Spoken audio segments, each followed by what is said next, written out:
Hey everyone, welcome back to CryptoCache. Thank you so much for joining me here. Hope you're having another amazing day. Happy Saturday to you. We're going to take a look at Bitcoin, of course, see kind of what's going on. If you're new to the channel, not a financial advisor, just love teaching people how to trade, and I hope you can learn something here today. And ultimately, if you want to learn a lot more, CryptoCache.tech is the website. You can become a much better trader with my trading academy, the signals that I send out so you can share.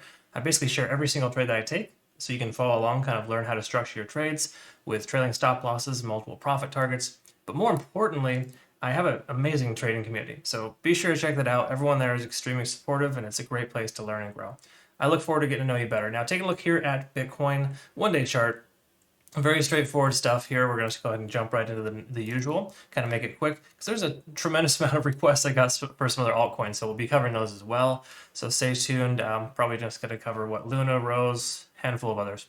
So taking a look here, of course, at the simple moving average. This is the thing that kind of sticks out to me the most. The 50-day SMA that I've been talking about for a while now, in order to get back above that, would be extremely important. We're not there yet. We got rejected out from there last night, I believe, overnight, and effectively did not pass that point. We got rejected, and at this time, we're looking at a potential doji candle, which could imply that we might see a turnaround. I'm not speculating that we're going to see a push to the downside per se just yet, but it is losing momentum, so to speak, right? So it's just something to take into consideration. Happens all the time. The candlestick hasn't closed yet. Not a big deal. We are under 50 on the RSI still, which is once again reflected of that simple moving average. So 40,300 is kind of reaffirming itself as a potential support for the moment.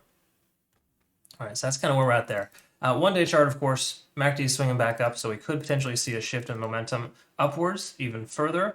But once again, we got to get back up over 50 on the RSI to get that confidence and that move towards the upside that we're looking for.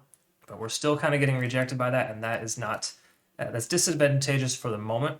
But once again, time will tell. I think we'll probably be able to break above that eventually. And let's go ahead and see what that looks like too as well, just as a potential.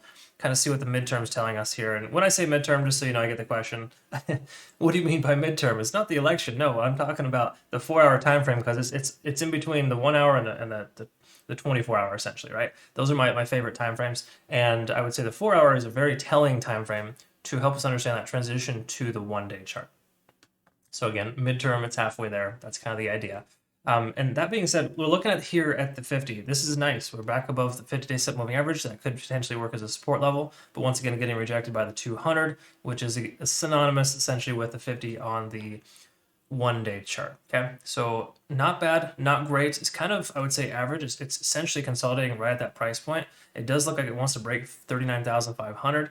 It's tried a few times and hasn't. We got a nice candle wake up last night on a long position, took some profits, but generally speaking here, it's kind of shaping up to be a potential ascending pattern. And what I mean by that is just you kind of take a look at this here. It does look like it wants to break to the upside. Okay, so I would say it's more likely to come up than down in the immediate future. Just bear in mind, Monday, market's open. Things could change a lot, depending on obviously how much the price increases this weekend. So just to reaffirm kind of my views on things recently. Now, previously, 40,500, that's what this blue line here is, was a support level, and it's now considered to be a resistance, right? So it worked as a pretty strong support previously, and I would say that if we can get back up over 40,500, that'd be an extremely important place to be. 40,000 would also be a good starting point as well, but we haven't had a candle close above 40,000 yet, so that is not really something that we can consider as an option just yet. In other words, it's still working as a pretty strong resistance. But keep in mind, the more often you test resistance, the more likely it is to break, and I think it's soon that we're going to find 40,000 as the price point. Okay, or 39.5 might be a more relevant, immediate consideration, but 40,000 would be the best case. So we can start averaging ourselves out this weekend between 40 to 41,500, then we'd be in a much better position to essentially have that momentum into next week. Okay. But if we close this weekend, just say for example somewhere in the range of 37 or lower, that'd be an adverse situation. We could very well start seeing a continuation pattern to the downside. But the truth be told here, we have a higher high, right? That's extremely important. We haven't established a higher low yet, but I think it's almost inevitable, which is once again the reason why we want to close above 37 to ensure that we stay above that price point. All right, so just some things to consider. We're up over 50 on the RSI on the 4-hour. I love that. That's actually extremely important. Over 50, under 70 on the RSI on the 4-hour is a sweet spot. I think if we could stay there, we'd be in really good shape. You can see previously when the price kind of stays above, it does very well. And when it goes below, it obviously goes really low. So we've had some peaks and valleys from Bitcoin lately. So there's no doubt about it. It's just kind of the way that it goes right now with a lot of the crazy world news. So I just expect the price to continue to go sideways and or increase slowly over the rest of the weekend, just based on what I see here so far. We'll look at the 1 hour and see if there's any potential turnarounds here that's going to happen. But generally speaking, I like this ascending type of pattern that's kind of averaging itself out closer to 39.5. That's a good sign. Okay. All right, so looking at the 1 hour here, let's go ahead and quickly identify a couple of things. So first of all, Ichimoku Cloud is not really giving us a buy signal to go long, but once again, it's normal. This happens a lot when we have an ascending type of wedge pattern. So that being said, the fact that it's consolidating at this price point pretty consistently is basically just meaning that, hey, conservatively, you don't want to take a trade here. It's kind of more higher risk than it would be if you were to just kind of sit on the sidelines, right? So ultimately, not telling you to take a position here. That's what the Ichimoku Clause is telling us. The conversion line is above the base, or sorry, below the baseline too. That's never a good sign. The only positive sentiment that we have here is that we're above the cloud. That is 1 out of 3 things, of course. So if you take that, only the Ichimoku Cloud into consideration in the 1 hour, which is typically a very good indication of, if you should consider a position, this isn't telling us to do so, right? Not saying you can't dollar cost average, because once again, 39,000 is a decent price point. It's not as good as 34.5, but it's still pretty good, right?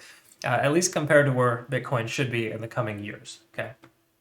Again, squabbling over a couple of $1,000s when it's going to be hundreds of $1,000s in all likelihood, I think is kind of ridiculous. So consider just dollar cost average as you have the opportunity. I set a weekly dollar cost average target. I always try to DCA once a week. Okay? Again, everyone has different strategies, but I like to invest small amounts consistently instead of trying to buy the massive dip and hope for the best, try to get the most in at one price point. Again, different trading styles for different time frames, and of course, day trading, swing trading, and investment trading, they're all different. Either way, cloud isn't giving us that indication we want to buy.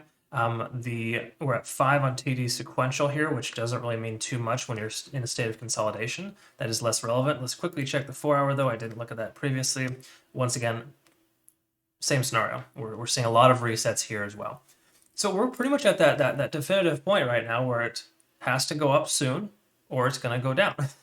I know it sounds crazy and weird, but generally speaking, the likelihood of it going up again is a little higher considering this wedge pattern is forming, because you can see there's a lot of selling pressure right at this level.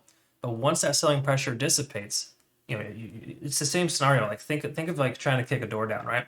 The more times you hit the door, the more likely it is to open. It's probably a terrible analogy. I need to find a better one, but the concept rings through, right? You try to push this resistance level that keeps holding us down, and we're going to eventually break. So I think 39.5 should be broken soon, and then hopefully if we can close above 40,000 today or tomorrow, then we'd have some pretty decent momentum going into the weekday, and that would be a very positive thing for us. Again, we never truly know what will happen on Mondays, right? Because traditional stock market, etc., everything opens and sentiment could change. But for right now, we're not in dire straits. It's just that we kind of have this little defining point where we're not quite sure where we're going to go next. And that's what these doji candles do. Unfortunately, they have a tendency of, reversing when you see one. Like, for example, back here, I recall, and of course, this is a double doji. Those are almost always guaranteed to turn around. But when you see doji candles on, for Bitcoin, for example, it does signify there's going to be a potential turnaround. So as the price continues to progress up, hit the little doji, it continued to go down. Now, again, there's a lot of factors going in then, and there's a lot of factors going in now. So not 100%. Never put all of your eggs in one basket, more specifically, because you see a doji candle and expect a turnaround. It's more likely than not that it will turn around in that sentiment, just based on the fact that we've had a strong amount of volume here, and we're getting a lot of rejection at that price point. But I also feel like we got good enough momentum, and that we shouldn't be even at this price point in the first place, considering all the nonsense that's happened recently. Again, a lot of things factoring in, but generally speaking, I think short term we could and should expect to see the price action increase based on this type of ascending pattern. And then ultimately too, we just want to pay attention to see where the 1 day candlestick can close. If we can close today over 40, I'd be very happy with that. That'd be a very good sign. And I think that's probable, but we'll have to wait and see. So again, no definitive direction, I would say, but it's more likely the price is going to go up versus down in the immediate future. But just bear in mind, if we were to close, just say this weekend, for example, somewhere in the range of 37 or lower, that is a a very concerning area. That would be very disadvantageous, of course, because that would essentially kind of give us those lower lows and lower highs on, I think, what is it, the 1 day, if I'm not mistaken? Let's take a quick look at that, because I know that, when it comes to higher highs and higher lows, you got to have that continuation pattern, and we're not seeing that just yet. So even though we've had a nice couple of days, right, try not to get too excited that the price will shoot up. Okay, so a lot of resistance, a lot of volume too, above the current price point right there at the 42,000 mark. So as we build a stronger foundation where we're at now, which is good, you can see that here, that's helpful to keep the price moving up. It's just that once we get up to this territory here, we're going to possibly see some resistance. So it's extremely important to get, a close over 41,500. That'd be really big. All right. Anyways, hopefully that helps you get a little bit more direction. Once again, apologize. There's no definitive answer here. It's kind of one of those could go either way situations. So once again, when you're facing a situation like this, depending on the type of trade that you take, you want to be cautious, of course. And what I mean by that is if you're taking a day trade, you would want to consider, a nice, I would say, a tight stop loss and keep a close eye on it. Day trading in this market right now can be kind of tumultuous. The price hikes and decreases are crazy. Like if you look at the 1 minute, for example, you just see how there's like sharp increases and decreases. So, if you have a stop loss in place, you might get stopped out, right? So again, day trading in this scenario may not be the best case scenario. What would be best is to consider perhaps just say a swing trade of some sort where you take entry, just say right now, and you shoot for a target that's 1 or 2,000 above. And then your stop loss would be at a key level support, maybe 37,000, and essentially build your trailing stop loss on that target. In other words, as soon as you hit profit target 1, your stop loss adjusts to break even. So if it comes back down, you get stopped out, you still take that 30, 40, 50, 60, hopefully 80%. That's what we try to do on your trade on the first target, and then you can walk away doing just fine, right? So again, just some big picture considerations, but ultimately dollar cost average, DCA, if you've heard that term before, and make sure that you just add a small amount to your portfolio, weekly, daily, whatever your overall scenario can handle. Because again, when the price gets back up to 50, 60, 70,000, we're all going to be wishing we'd added at 40. 40 would look very juicy at that point. Right now, it seems like, oh my gosh, what's going to happen? So again, different perspectives. I'm not saying that the price won't decrease, but if it does, just again, set money aside so you can add to your position later. All right, I'm sorry, I'm speaking in circles here. Thanks again for listening. I hope you learned something here today, and we'll look forward to seeing you tomorrow in the video. If you're not currently a community member, CryptoCache.tech is the website. We'll look forward to getting to know you better once more. Hope you have a great rest of your day. Thanks again for your time.